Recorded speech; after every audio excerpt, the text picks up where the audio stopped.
What's up, Cougs?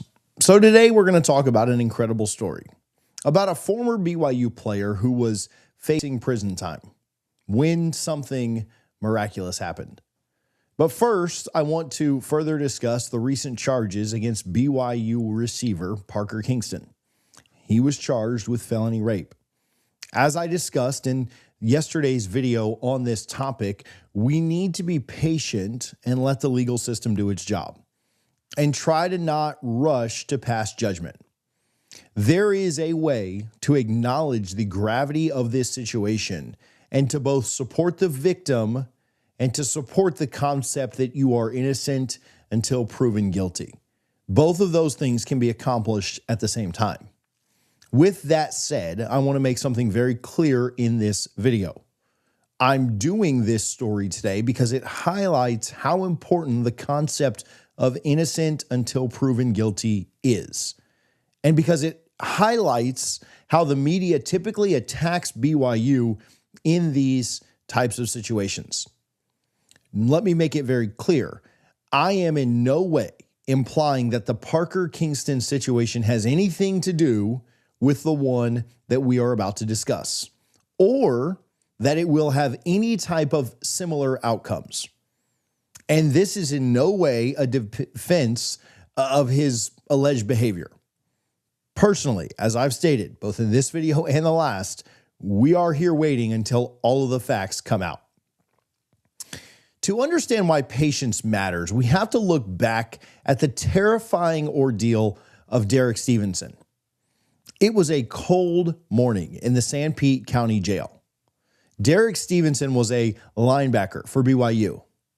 But in that moment, he was just another inmate number. A guard tapped his baton against the steel bars of the cell. He yelled that Stevenson got one phone call. The sound woke him up from the worst sleep of his life. He sat up quickly on the thin mattress. His head was throbbing in rhythmic timing along with his heartbeat. The cell was dark and freezing cold. He had spent the night tossing and turning without so much as a sheet. He had a small, scratchy blanket to cover himself. He looked down at his orange jumpsuit. It was stained with dried blood. His nose and lips were swollen and cracked. The cuts on his head and arms had been bleeding on and off for hours. But the physical pain was nothing compared to the psychological terror. For most of the night, he had stared out of the small cell window. Perched high on a hill above him was the Manti, Utah temple. It looked down on him, glowing in the darkness. That view broke him. He told himself over and over and over again that his life was effectively done. He prayed and he told God how sorry he was. But the feeling in the pit of his stomach told him that it was too late for apologies. Everything that he had worked for was vanishing. His football career at BYU was gone. His admission to the business school was gone. The reputation he built on his church mission was destroyed. His future marriage and family seemed like impossible dreams. But to understand the severity of this morning, you have to understand the violence of the night before. When the police first brought him in, he looked so bad the jail refused to take him. The guards looked at his injuries and shook their heads. They told the arresting officers that they could not accept custody. They demanded that he go to a hospital first. They needed a doctor to guarantee that Stevenson would not die in his cell that night. That's how rough he looked. The police drove him to the on-call doctor. The officers described Stevenson as a punk and a criminal thug. Hearing this, the doctor didn't care much about this patient. He looked Stevenson over half-heartedly for about 5 seconds. He signed the paperwork, clearing him for incarceration. As they walked back to the patrol car, one of the cops made a chilling comment.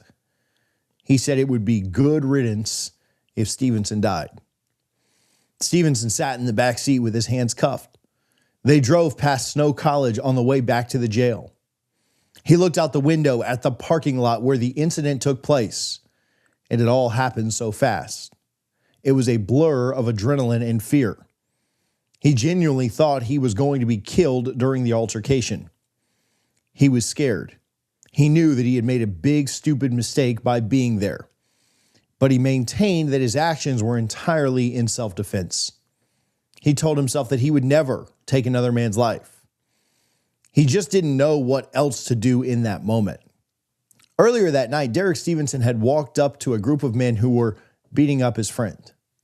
He pulled a gun in response to this and fired it several times in the air.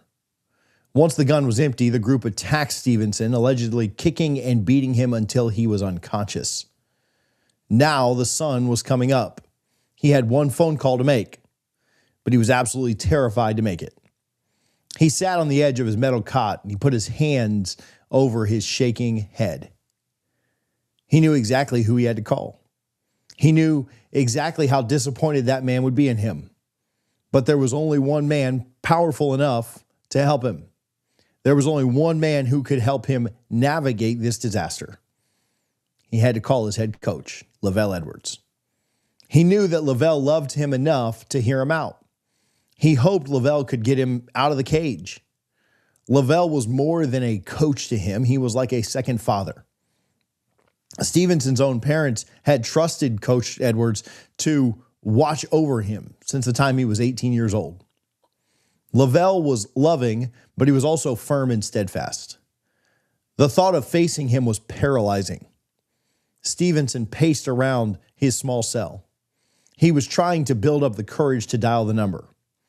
Part of him wanted to just stay in jail rather than face his coach, but finally, he couldn't wait any longer. He asked the guards for his one call. The phone rang. LaVell Edwards answered. Stevenson immediately started to choke up. He told his coach how sorry he was. LaVell's voice was calm. He asked Stevenson to calm down. He asked him to explain exactly what had happened. Stevenson told the story. He imagined LaVell's face on the other end of the line. He imagined him angry and furious. But LaVell just took a few deep breaths and he said, "Derik, it's going to be okay." He told him to sit tight. He said he would be out soon, that he was going to help make this right. Then LaVell went to work. He called the district attorney directly. He put his own name and his own reputation on the line.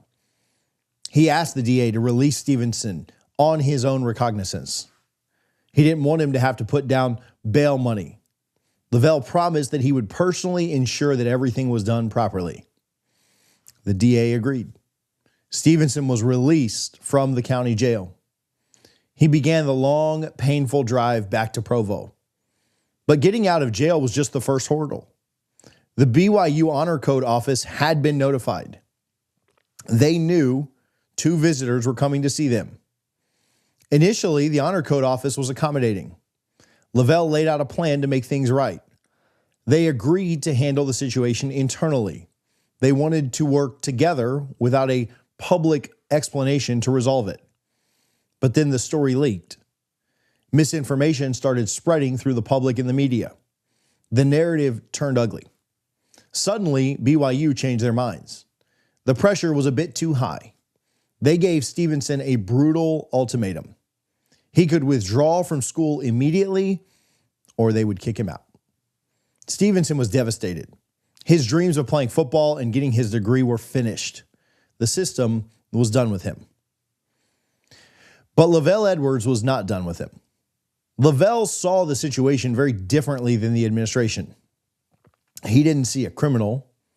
He saw an opportunity for a young man to improve his life. He sat down with Stevenson. He helped him put together a rigorous 6-month plan.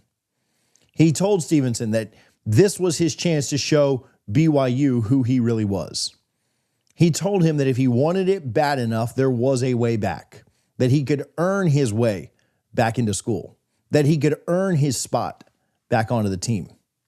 The easy thing for LaVell to do would have been to cut ties.